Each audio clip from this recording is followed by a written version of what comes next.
বিসমিল্লাহির রহমানির রহিম। ডক্টর মালিকা কলেজের একাদশ শ্রেণীর ব্যবসায় শিক্ষা শাখার সুপ্রিয় শিক্ষার্থীবৃন্দ, আসসালামু আলাইকুম। কেমন আছো তোমরা?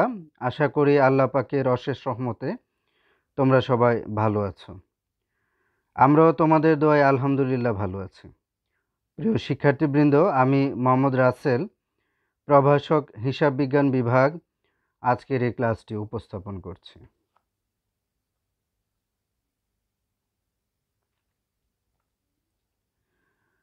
স্নেহের শিক্ষার্থীবৃন্দ, আমি তোমাদের হিসাব বিজ্ঞান প্রথম পত্র পড়াচ্ছি। হিসাব বিজ্ঞান প্রথম পত্রের দ্বিতীয় অধ্যায় পড়ছিলাম আমরা, যেটির নাম হচ্ছে হিসাবের বইসমূহ। প্রিয় শিক্ষার্থীবৃন্দ, আজকের ক্লাসের আলোচ্য বিষয় হচ্ছে জাবেদা কিভাবে প্রস্তুত করতে হয়। প্রিয় শিক্ষার্থীবৃন্দ, তোমরা ইতিমধ্যে জানো এটি একটি অঙ্কের অধ্যায়। এই অধ্যায়টিতে বেশ কিছু অঙ্ক রয়েছে: জাবেদা, খতিয়ান, নগদান বই, বিশেষ জাবেদা প্রভৃতি।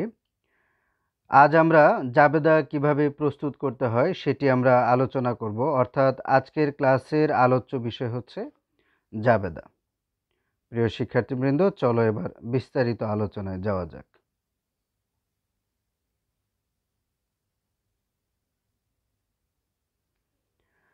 স্নেহের শিক্ষার্থীবৃন্দ, তোমরা জানো যে জাবেদা করার একটি গোল্ডেন রুলস বা সূত্র রয়েছে, সেটি হচ্ছে ডেবিট ক্রেডিট নির্ণয়ের সূত্র। যদিও আমি পূর্বের ক্লাসে তোমাদেরকে সেই সূত্রটি পড়িয়েছি, তবুও আজকের ক্লাসে জাবেদা শুরু করার আগে আমরা সূত্রটি আবার দেখে নেব। প্রিয় শিক্ষার্থীবৃন্দ, এটি অত্যন্ত গুরুত্বপূর্ণ সূত্র, হিসাব বিজ্ঞানের মৌলিক সূত্র। তোমরা খুব ভালোভাবে সূত্রটি আয়ত্তে আনবে। আশা করি তোমরা ইতিমধ্যেই এই সূত্রটি আয়ত্ত করেছ। ব্যয় এবং সম্পদ বৃদ্ধি পেলে ডেবিট, হ্রাস পেলে ক্রেডিট। অর্থাৎ আমরা যখন দেখব কোনো একটি হিসাব খাত ব্যয়বাচক অথবা সম্পত্তিবাচক, তখন যদি এটি বৃদ্ধি পায় তাহলে আমরা সেটিকে ডেবিট করব, আর এটি যদি হ্রাস পায় তাহলে সেটিকে আমরা ক্রেডিট করব। প্রিয় শিক্ষার্থীবৃন্দ, আমি আবার বলছি, আমরা যখন দেখব কোনো একটি হিসাব খাত সেটি ব্যয়বাচক হিসাব অথবা সম্পত্তিবাচক হিসাব, তখন আমরা এটি যদি বৃদ্ধি পায় তাহলে সেটিকে আমরা ডেবিট করব, আর এটি যদি হ্রাস পায় তাহলে সেটিকে আমরা ক্রেডিট করব। তোমরা স্ক্রিনে দেখতে পাচ্ছ যে আয় দায় স্বত্বাধিকার বৃদ্ধি পেলে ক্রেডিট, হ্রাস পেলে ডেবিট। অর্থাৎ কোনো একটি হিসাব খাত সেটি যদি আয়বাচক, দায়বাচক বা স্বত্বাধিকারবাচক হিসাব হয় তাহলে সেটি বৃদ্ধি পেলে ক্রেডিট করব, আর এটি হ্রাস পেলে আমরা ডেবিট করব। তোমরা দেখতে পাচ্ছ যে দুটি বিষয় বিপরীত ধরনের, অর্থাৎ ব্যয় এবং সম্পদ, এই দুটি হিসাব বা হিসাব খাত যদি বৃদ্ধি পায় তাহলে ডেবিট করতে হয়, আবার উল্টো দিকে আয় দায় এবং স্বত্বাধিকার যদি বৃদ্ধি পায় তাহলে সেটিকে ডেবিট না করে ক্রেডিট করতে হয়। ব্যয় এবং সম্পত্তিবাচক হিসাব যদি হ্রাস পায় তাহলে ক্রেডিট করতে হয়, আবার উল্টো দিকে আয় দায় এবং স্বত্বাধিকারবাচক হিসাব হ্রাস পেলে সেটি ক্রেডিট না করে ডেবিট করতে হয়। অর্থাৎ আমরা দেখতে পাচ্ছি ব্যয় এবং সম্পত্তিবাচক হিসাবের ক্ষেত্রে যা হয়, আয় দায় এবং স্বত্বাধিকারবাচক হিসাবের ক্ষেত্রে এর উল্টোটা হয়। প্রিয় শিক্ষার্থীবৃন্দ, চলো এবার জাবেদায় যাওয়া যাক।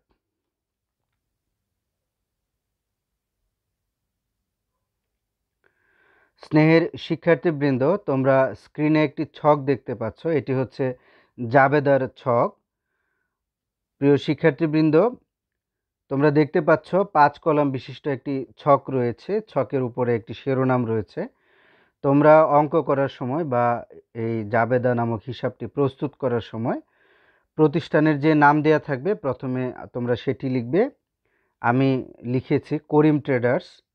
এরপর তোমরা লিখবে সাধারণ জাবেদা, এরপর তোমরা ছকটি কাটবে। তোমরা দেখতে পাচ্ছ যে 5 কলাম বিশিষ্ট একটি ছক। শুরুতে তারিখের জন্য একটি কলাম, এরপর বিবরণের জন্য একটি কলাম, এটি হচ্ছে মূল কলাম এই জাবেদার। এরপর খতিয়ান পৃষ্ঠা, এরপর টাকার জন্য দুইটি কলাম, একটি হচ্ছে ডেবিট টাকা এবং অন্যটি হচ্ছে ক্রেডিট টাকা। প্রিয় শিক্ষার্থীবৃন্দ, এটি হচ্ছে জাবেদার ছক। এটি তোমরা বাসায় অনুশীলন করবে।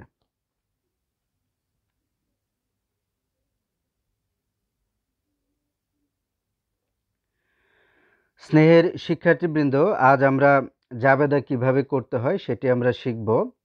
শুরুতে বলে নিচ্ছি যে জাবেদা শেখার প্রায় দুটি প্রক্রিয়া রয়েছে। একটি হচ্ছে যে তুমি যার কাছ থেকে শিখছো, অর্থাৎ শিক্ষক বা অন্য কেউ, তিনি প্রথমে লেনদেনটি বলবেন, তারপর সেই লেনদেনের সমাধান অর্থাৎ জাবেদা কী হবে সেটি বলবেন। তোমরা সেটি শুনে শুনে শিখবে। এভাবে শিখতে শিখতে তোমাদের একটা সময় মুখস্থ হয়ে যাবে বা মেমোরাইজ হয়ে যাবে। যেমন একজন শিক্ষক বা তুমি যার কাছ থেকে শিখছো, উনি বললেন একটি লেনদেন, যেমন বেতন প্রদান করা হলো ৫,০০০ টাকা। এই লেনদেনটির জাবেদা হচ্ছে বেতন হিসাব ডেবিট, নগদান হিসাব ক্রেডিট। এভাবেও জাবেদা শেখা যায় যে শিক্ষক বা যার কাছ থেকে শিখছো তিনি লেনদেনটি বললেন এবং লেনদেনের জাবেদা বা সমাধানটি বলে দিলেন। তোমরা এভাবে শুনতে শুনতে শিখতে শিখতে একটা সময় তোমাদের মুখস্থ হয়ে যাবে। আবার আরেকটি পদ্ধতি রয়েছে বা প্রক্রিয়া রয়েছে যে এই যে বেতন প্রদান করা হলো ৫,০০০ টাকা, এটির যে জাবেদা, যে বেতন হিসাব ডেবিট, নগদান হিসাব ক্রেডিট, এটি কিভাবে হলো সেটি শেখা। অর্থাৎ এখানে কেন বেতন হিসাব আসবে, কেন নগদান হিসাব আসবে, অর্থাৎ আমরা যে ডেবিট ক্রেডিট করছি যে পক্ষগুলোকে, এই পক্ষগুলো কেন বেতন হিসাব হবে, কেন নগদান হিসাব হবে, বেতন হিসাবেই বা কেন ডেবিট হবে, নগদান হিসাবেই বা কেন ক্রেডিট হবে, অর্থাৎ কোন কোন হিসাব খাত ডেবিট ক্রেডিট হবে, কোনটি ডেবিট হবে, কোনটি ক্রেডিট হবে, কেন ডেবিট হবে, কেন ক্রেডিট হবে, এই পুরো প্রক্রিয়াটি শেখা, অর্থাৎ বিশ্লেষণটি শেখা। প্রিয় শিক্ষার্থীবৃন্দ, তোমরা ইতিমধ্যে এসএসসি পর্যায়ে জাবেদা শিখে এসেছো। আমি জানি না তোমরা কে কীভাবে শিখেছো। আমি প্রথমে যে প্রক্রিয়াটি বললাম, এটি শেখার জন্য অত্যন্ত সহজ একটি মাধ্যম, সময় কম লাগে, কষ্ট কম হয়, কিন্তু এটি তোমরা যত সহজে শিখবে এর চেয়ে তত দ্রুত তোমরা সেটি ভুলে যাবে। আর দ্বিতীয় যে পদ্ধতিটি রয়েছে যে কিভাবে জাবেদা প্রস্তুত করতে হয়, অর্থাৎ কি কি হিসাব খাত আসবে, কোনটি ডেবিট হবে, কোনটি ক্রেডিট হবে, ডেবিট ক্রেডিট নিয়ে নয়, তোমরা যদি এই প্রক্রিয়াটি শিখো, হয়তো শুরুতে তোমাদের অল্প কিছুদিন কষ্ট করতে হবে, একটু সময় দিতে হবে, কিন্তু তোমাদের যেটি হবে সেটি হচ্ছে যে তোমরা কোনোদিন জাবেদা ভুলবে না। তোমরা কোনোদিন জাবেদা ভুলবে না এবং তোমাদের কমন এবং আনকমন বলতে কিছু থাকবে না, যে আমি এই জাবেদাটি পারি ওইটি পারি না। কেননা কারণ তোমরা মুখস্থ করছো না। কোনো কিছু যখন মুখস্থ করা হয় তখন যেটি শেখা হয় সেটি পারা যায়, বাট যেটি শেখা হয় না সেটি পারা যায় না। বাট আমরা যখন কোনো কিছুর ফর্মুলা শিখি, সেটি কিভাবে তৈরি হয়, সেটি কিভাবে কোত্থেকে আসে, তখন যেটি হয় আমাদের কমন আর আনকমন বলতে কিছু থাকে না, কারণ আমরা কিভাবে সেটি প্রস্তুত করতে হয় সেটি আমরা জানি। এর চেয়েও গুরুত্বপূর্ণ কথা হচ্ছে যে তোমরা যদি আজকে আমি তোমাদের যেভাবে জাবেদা শিখাবো, ছকের মাধ্যমে বিশ্লেষণ করে কতগুলো ধাপ অনুসরণ করে, এভাবে তোমরা জাবেদা শিখলে তোমাদের জাবেদার মৌলিক বিষয়গুলো তো শেখা হবে, জাবেদা খুব ভালো মতো তো পারবেই, হিসাব বিজ্ঞানেরও মৌলিক বিষয়গুলো তোমাদের শেখা হবে। প্রিয় শিক্ষার্থীবৃন্দ, তোমরা ছোটবেলায় যোগ বিয়োগ শিখেছো, তোমরা যোগ বিয়োগ মুখস্থ করোনি, যার জন্য তোমাদেরকে এখন যে যোগ বিয়োগই দেয়া হোক না কেন তোমরা সকল ধরনের যোগ বিয়োগ তোমরা পারো। তোমরা যদি মুখস্থ করতে যে 7-এর সাথে যোগ করলে 5 হয়, 7-এর সাথে 13 যোগ করলে 20 হয়, 6-এর সাথে 11 যোগ করলে 17 হয়, তোমরা যদি এভাবে মুখস্থ করতে, তাহলে তোমাদের ক্ষেত্রে যেটি হতো, তোমরা যেই যোগগুলো মুখস্থ করতে ঠিক সেই যোগগুলোই পারতে। এমনকি মুখস্থ করা যোগগুলো থেকেও তোমরা কিছু কিছু ভুলে যেতে, কিন্তু তোমরা সেটি মুখস্থ করো নাই। তোমরা শিখেছো ফর্মুলা, প্রক্রিয়া, যোগটা কিভাবে হয়, 7-এর সাথে 5 যোগ করলে কিভাবে 12 হয়, কেন 12 হয়, তোমরা সেটি শিখেছো। তো এক একজন এক এক কৌশল প্রয়োগ করে শিখেছো। কেউ হয়তো আঙ্গুল গুণে শিখেছো, যে 4-এর সাথে 3 যোগ করেছো, 4টি আঙ্গুল, তারপর 3টি আঙ্গুল নিয়েছো, তারপর 4টি আঙ্গুল এবং 3টি আঙ্গুল একসাথে গুণে দেখেছো 7। কেউ হয়তো কাগজে দাগ টেনে শিখেছো, 4টি দাগ টেনেছো, তারপর 3টি দাগ টেনেছো 4-এর সাথে 3 যোগ করার সময়, তারপর 4টি দাগ এবং 3টি দাগ একসাথে গুণে দেখেছো 7। তখন তুমি এভাবে শিখেছো যে 4 আর 3 যোগ করলে 7 হয়। এগুলো ছিল যোগ শেখার কৌশল। তোমরা একটু খেয়াল করে দেখো, এই যে কৌশলের মাধ্যমে যোগগুলো শিখেছো, এর ফলে তোমাদের এখন যেটি হচ্ছে, তোমরা যে কোনো যোগ তোমরা নিজেরা করতে পারো। কিন্তু তোমরা যদি সেই কৌশলের মাধ্যমে না শিখে তোমরা যদি মুখস্থ করতে, তাহলে যেটি হতো যে যেগুলো মুখস্থ করেছিলে যোগ, শুধু সেই যোগগুলোই পারতে, এর বাইরে কিছু পারতে না। এমনকি যেই যোগগুলো তোমরা মুখস্থ করতে সেগুলোর মধ্য থেকেও অনেকগুলো তোমরা ভুলে যেতে। আর আরেকটা বিষয় হচ্ছে যে তোমরা যে এই যে কৌশল প্রয়োগ করে শিখেছো, দাগ টেনে বা আঙ্গুল গুনে, সেটি কিন্তু তোমরা অল্প কয়েকদিন অনুশীলন করেছো, এরপর কিন্তু তোমাদের আর সেটি করতে হয়নি।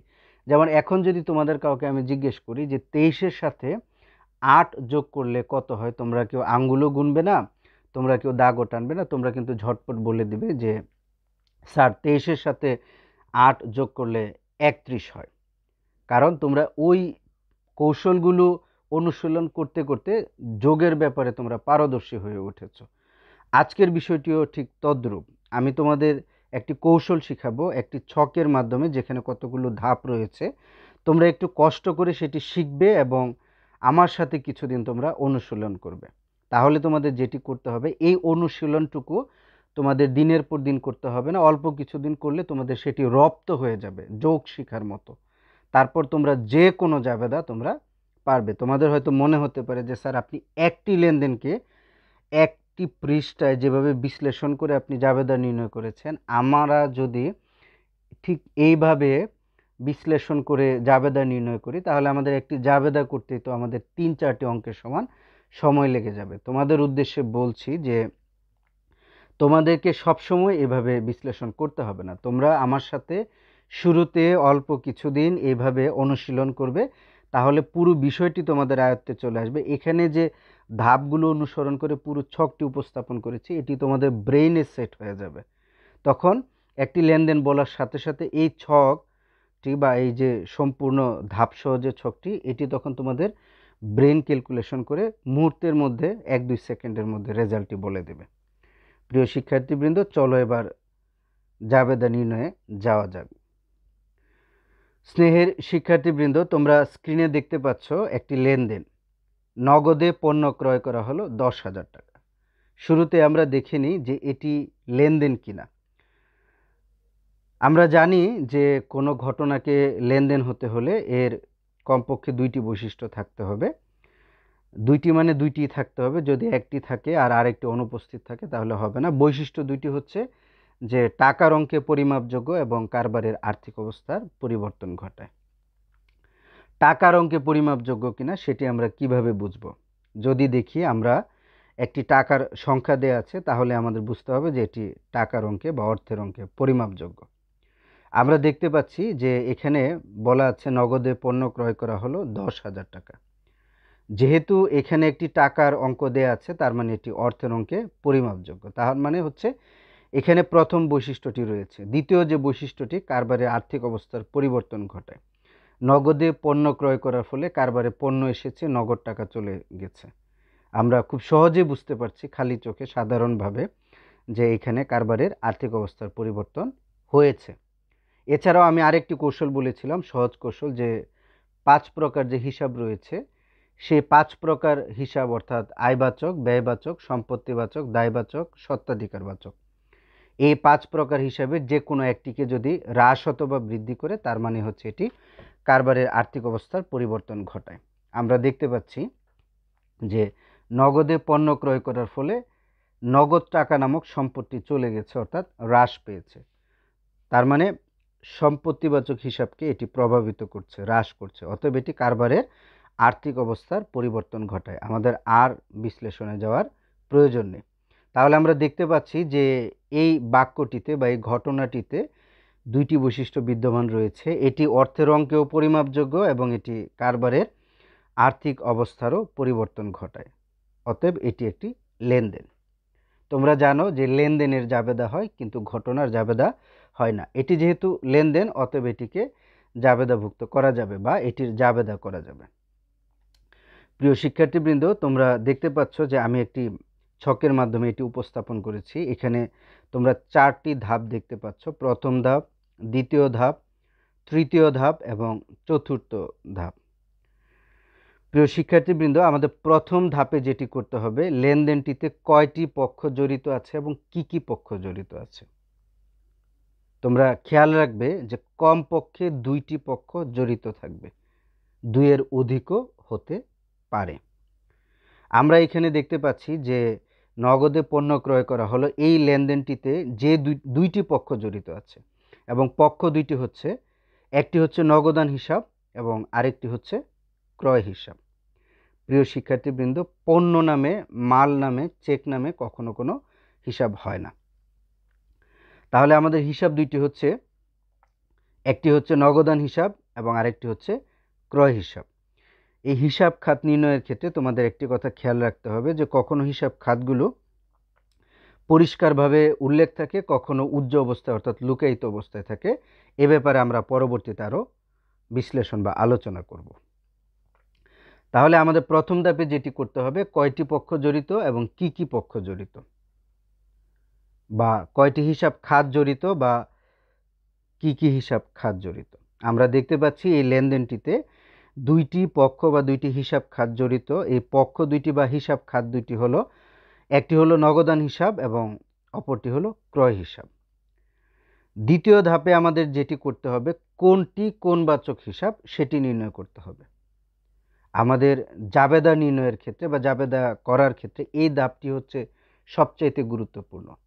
যে শিক্ষার্থী এই ধাপটি খুব ভালো মতো পারবে, সে বাকি সকল ধাপ খুব সহজেই পারবে এবং তার জন্য জাবেদা কোনো বিষয় হবে না। প্রিয় শিক্ষার্থীবৃন্দ, প্রথমে আসো নগদান হিসাব। এটি কি বাচক হিসাব?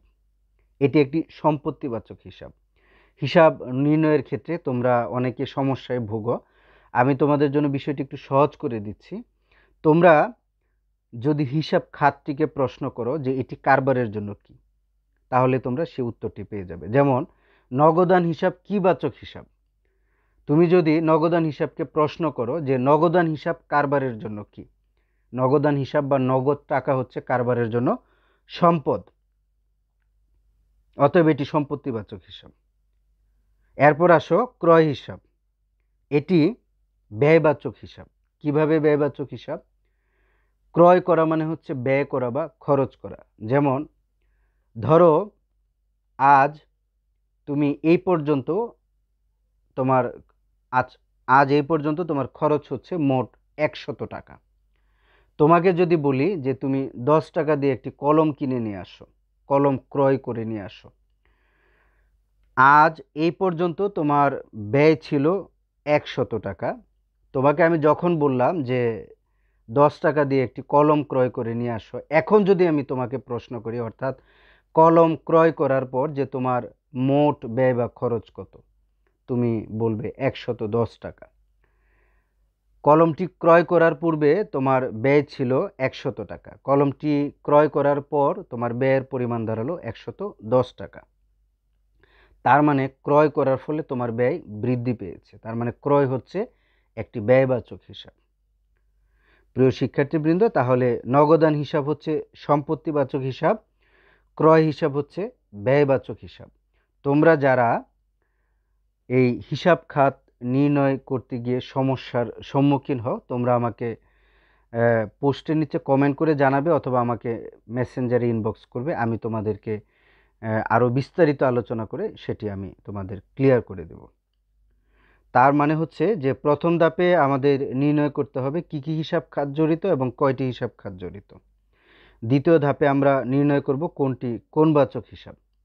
তোমরা স্ক্রিনে দেখতে পাচ্ছ তৃতীয় ধাপে নির্ণয় করেছি কোনটি হ্রাস পেল আর কোনটি বৃদ্ধি পেল। প্রিয় শিক্ষার্থীবৃন্দ, পণ্য ক্রয় করার ফলে, নগদে পণ্য ক্রয় করার ফলে কারবারে পণ্য এসেছে, ক্রয় বৃদ্ধি পেয়েছে বা ব্যয় বৃদ্ধি পেয়েছে এবং নগদ টাকা নামক সম্পত্তি চলে গিয়েছে বা হ্রাস পেয়েছে।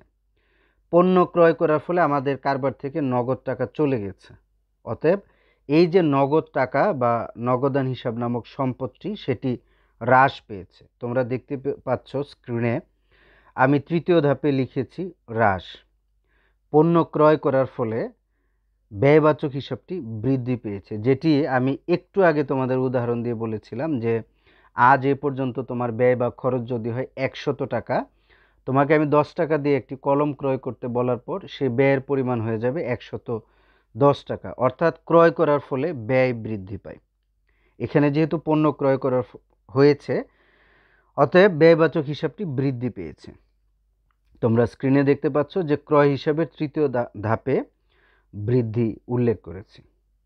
এবার আসো আমরা একটু আগে যে সূত্রটি শিখেছিলাম যে ব্যয়বাচক হিসাব এবং নগদান হিসাব বৃদ্ধি পেলে ডেবিট, হ্রাস পেলে ক্রেডিট। আমি আবার বলছি, ব্যয়বাচক হিসাব এবং সম্পত্তিবাচক হিসাব বৃদ্ধি পেলে ডেবিট, হ্রাস পেলে ক্রেডিট। তোমরা এখানে দেখতে পাচ্ছ যে নগদান হিসাব নামক যে সম্পত্তিবাচক হিসাবটি সেটি হ্রাস পেয়েছে। আমাদের সূত্র অনুযায়ী সম্পদ হ্রাস পেলে ক্রেডিট, অতএব এটি ক্রেডিট হবে। ক্রয় হিসাব নামক ব্যয়বাচক হিসাবটি এখানে আমরা দেখতে পাচ্ছি বৃদ্ধি পেয়েছে। আমাদের সূত্রে বলা ছিল ব্যয়বাচক হিসাব বৃদ্ধি পেলে ডেবিট হবে, এই জন্য এটি আমরা ডেবিট করেছি। তাহলে আমরা পেলাম নগদান হিসাব ক্রেডিট, ক্রয় হিসাব ডেবিট। এটিকে যদি আমরা সাজিয়ে লিখি, তোমরা নিচে দেখতে পাচ্ছ যে ক্রয় হিসাব ডেবিট 10,000 টাকা, নগদান হিসাব ক্রেডিট 10,000 টাকা। প্রথমে ডেবিট পক্ষটি লিখতে হয়, তারপর ক্রেডিট পক্ষটি লিখতে হয়। এবং একটি বিষয় খেয়াল রাখবে, তোমরা ডেবিট পক্ষটি খাতার যেখান থেকে আরম্ভ করবে, ক্রেডিট পক্ষটি একটু ডান পাশ থেকে তোমাদের আরম্ভ করতে হবে। এখানে আরও কিছু বিষয় তোমাদের জানা দরকার যে এখানে যদিও দুইটি পক্ষ ডেবিট ক্রেডিট হয়েছে, একটি ডেবিট পক্ষ এবং একটি ক্রেডিট পক্ষ, জাবেদায় দুইয়ের অধিক পক্ষ ডেবিট ক্রেডিট হতে পারে। সেক্ষেত্রে যে কোনো ধরনের কম্বিনেশন, অর্থাৎ একটি পক্ষ ডেবিট একাধিক পক্ষ ক্রেডিট, অথবা একটি পক্ষ ক্রেডিট একাধিক পক্ষ ডেবিট হতে পারে। এখানে এরকম কোনো কিছু নেই যে একটি পক্ষ ডেবিট হলে একটি পক্ষ ক্রেডিট হবে, দুইটি পক্ষ ডেবিট হলে দুইটি পক্ষ ক্রেডিট হবে। তবে ডেবিট পক্ষে এবং ক্রেডিট পক্ষে যে কয়টি পক্ষই থাকুক না কেন, সর্বদা ডেবিট পক্ষের যোগফল এবং ক্রেডিট পক্ষের যোগফল সমান হবে। প্রিয় শিক্ষার্থীবৃন্দ, চলো আবার আমরা একটু দেখে নিই। আমাদের লেনদেনটি ছিল নগদে পণ্য ক্রয় করা হলো 10,000 টাকা। প্রথম ধাপে আমরা কয়টি পক্ষ জড়িত এবং কি কি পক্ষ জড়িত আমরা সেটি নির্ণয় করব। আমরা দেখতে পাচ্ছি এখানে দুইটি পক্ষ জড়িত, পক্ষ দুইটি হচ্ছে একটি নগদান হিসাব এবং অপরটি ক্রয় হিসাব। দ্বিতীয় ধাপে এসে কোনটি কোনবাচক হিসাব সেটি আমরা নির্ণয় করব। নগদান হিসাব বা নগদ টাকা কারবারের জন্য সম্পদ, এজন্য এটি সম্পত্তিবাচক হিসাব। ক্রয় হিসাব বা ক্রয় কারবারের জন্য ব্যয় বা খরচ, এজন্য এটি ব্যয়বাচক হিসাব। পণ্য ক্রয় করার ফলে তৃতীয় ধাপে এসে আমরা নির্ণয় করব কোনটি বৃদ্ধি পেয়েছে, কোনটি হ্রাস পেয়েছে। পণ্য ক্রয় করার ফলে নগদ টাকা নামক সম্পদটি কারবার থেকে চলে গিয়েছে, অর্থাৎ হ্রাস পেয়েছে, এজন্য আমরা লিখব হ্রাস। পণ্য ক্রয় করার ফলে ব্যয় বৃদ্ধি পেয়েছে বা ব্যয়বাচক হিসাবটি বৃদ্ধি পেয়েছে, এজন্য আমরা লিখব বৃদ্ধি। এক্ষেত্রেও তোমাদের একটি বিষয় জানা প্রয়োজন যে একই সাথে সকল পক্ষ বৃদ্ধি পেতে পারে, সকল পক্ষ হ্রাস পেতে পারে। এখানে এরকম কোনো নিয়ম নেই যে একটি হ্রাস পেলে অপরটি বৃদ্ধি পেতে হবে বা একটি বৃদ্ধি পেলে অপরটি হ্রাস পেতে হবে। এখানেও যে কোনো ধরনের কম্বিনেশন হতে পারে, অর্থাৎ একটি হ্রাস আরেকটি বৃদ্ধি, অথবা দুইটি বৃদ্ধি দুইটি হ্রাস, এরকমও হতে পারে। প্রিয় শিক্ষার্থীবৃন্দ, এবার চলো চতুর্থ ধাপ। চতুর্থ ধাপে আমাদের দেখতে হবে সূত্র অনুযায়ী এখানে কি আসে। আমাদের শুরুতেই ছিল নগদান হিসাব, এটি সম্পত্তিবাচক হিসাব। আমরা জানি যে সম্পদ বা সম্পত্তিবাচক হিসাব হ্রাস পেলে ক্রেডিট হয়, এজন্য এটি ক্রেডিট হবে। ব্যয়বাচক হিসাব বৃদ্ধি পেলে ডেবিট হয়, এজন্য এটি ডেবিট হবে। অতএব আমাদের জাবেদাটি দাঁড়াবে ক্রয় হিসাব ডেবিট, নগদান হিসাব ক্রেডিট।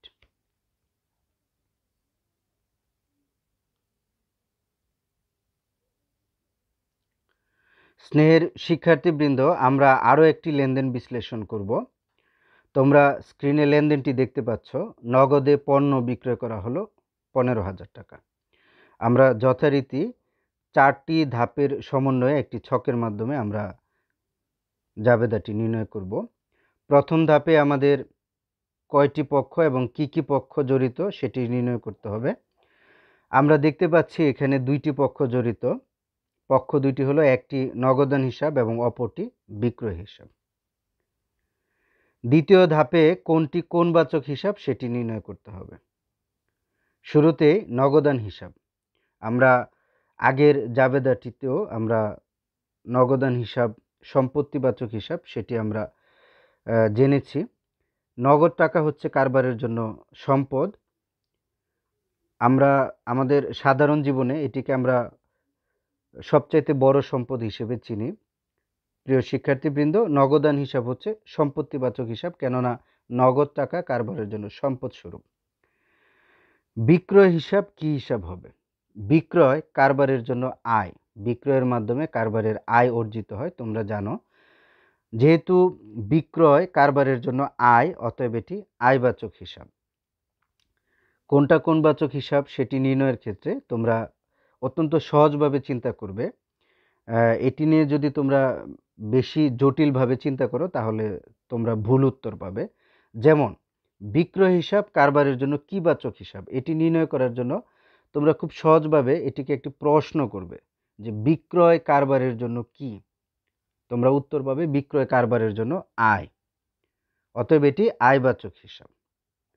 তৃতীয় ধাপে এসে আমাদের দেখতে হবে যে কোনটি বৃদ্ধি পেল, কোনটি হ্রাস পেল।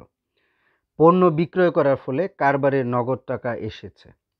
আসা আর বৃদ্ধি পাওয়া যে একই কথা, চলে যাওয়া এবং হ্রাস পাওয়া একই কথা। বিক্রয়ের ফলে যেহেতু কারবারে নগদ টাকা নামক সম্পদের আগমন হয়েছে, অর্থাৎ বৃদ্ধি পেয়েছে।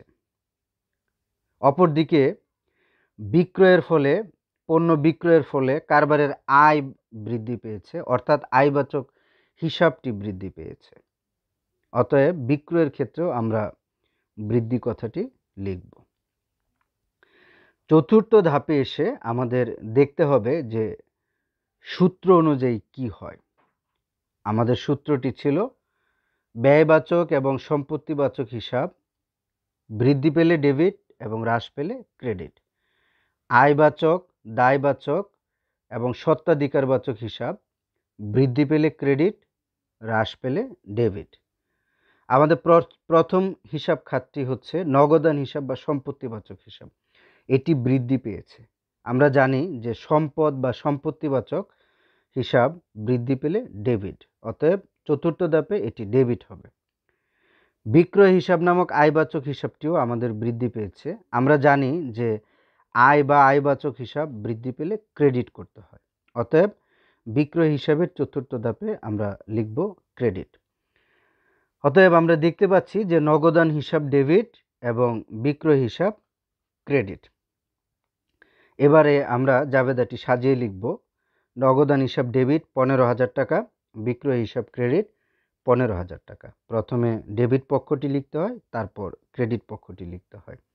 আরও একটি বিষয় হচ্ছে যে ডেবিট পক্ষটি আমরা যে জায়গা থেকে লেখা আরম্ভ করব, ক্রেডিট পক্ষটি এর একটু ডান পাশ থেকে আমরা লেখা আরম্ভ করব। প্রিয় শিক্ষার্থীবৃন্দ, এই ছিল নগদে পণ্য বিক্রয়ের জাবেদাটি। স্নেহের শিক্ষার্থীবৃন্দ, তোমরা আজ আমি যেভাবে তোমাদেরকে 2টি লেনদেন বিশ্লেষণ করে জাবেদাকরণ শিখালাম, তোমরা বাসায় ঠিক একইভাবে তোমরা লেনদেনগুলোকে বিশ্লেষণ করে জাবেদা করবে। সেগুলো জাবেদা করে সেগুলোর স্ক্রিনশট উঠিয়ে আমাকে মেসেঞ্জারে ইনবক্স করবে, আমি তোমাদের সেগুলো দেখে দেব। প্রিয় শিক্ষার্থীবৃন্দ, তোমরা অবশ্যই বাসায় এগুলো অনুশীলন করবে। আমি আবারও বলছি, তোমরা অবশ্যই বাসায় এগুলো অনুশীলন করবে। জাবেদা হচ্ছে আমাদের অত্যন্ত গুরুত্বপূর্ণ একটি অঙ্ক, কারণ জাবেদা থেকে সব কিছু শুরু হয়। তোমরা জানো ইতিমধ্যে জাবেদা থেকে খতিয়ান করা হয়, খতিয়ান থেকে রেওয়ামিল করা হয়, রেওয়া মিলের পরে সমন্বয় জাবেদা প্রস্তুত করা হয়, সেই রেওয়া মিল এবং সমন্বয় জাবেদা মিলিয়ে সমন্বিত জাবেদা প্রস্তুত করতে হয়। সেই সমন্বিত জাবেদা থেকেই সমন্বিত রেওয়া মিল প্রস্তুত করতে হয়, সেই সমন্বিত রেওয়া মিল থেকে আর্থিক বিবরণীগুলো তৈরি করা হয়। যেহেতু জাবেদা থেকে খতিয়ান হয়, খতিয়ান থেকে রেওয়া মিল হয়, রেওয়া মিল থেকে পরবর্তীতে আর্থিক বিবরণী তৈরি হয়, অর্থাৎ জাবেদায় একটি ভুল হওয়া মানে হচ্ছে খতিয়ান, রেওয়া মিল এবং আর্থিক বিবরণী প্রত্যেকটি জায়গায় সেই ভুলের প্রতিফলন হওয়া। আর জাবেদা হচ্ছে আমাদের মৌলিক অঙ্ক। তোমাদের পরবর্তীতে অন্যান্য অঙ্কগুলো ভালোভাবে আয়ত্তে আনতে হলে বা ভালোভাবে বুঝতে হলে তোমাদের অবশ্যই জাবেদায় পারদর্শী হতে হবে। এজন্য তোমরা জাবেদাকে গুরুত্ব দিবে এবং জাবেদাগুলো খুব ভালো মতো অনুশীলন করবে। তোমরা বাসায় আজকে আমি যেভাবে শিখালাম যে কিভাবে জাবেদা করতে হয় সেগুলো তোমরা অনুশীলন করো, করে সেগুলোর স্ক্রিনশট উঠিয়ে আমাকে ইনবক্স করো। আমি তোমাদের সেগুলোর সঠিকতা যাচাই করে কে কোথায় কি ভুল করেছো, কেন করেছো সেগুলো আমি তোমাদের শিখিয়ে দেব। প্রিয় শিক্ষার্থীবৃন্দ, আজ এ পর্যন্তই থাকবে। আগামী ক্লাসে ইনশাল্লাহ তোমাদের সাথে দেখা হবে। সে পর্যন্ত ভালো থাকো, অনেক ভালো থাকো। আল্লাহ হাফেজ। আসসালামু আলাইকুম।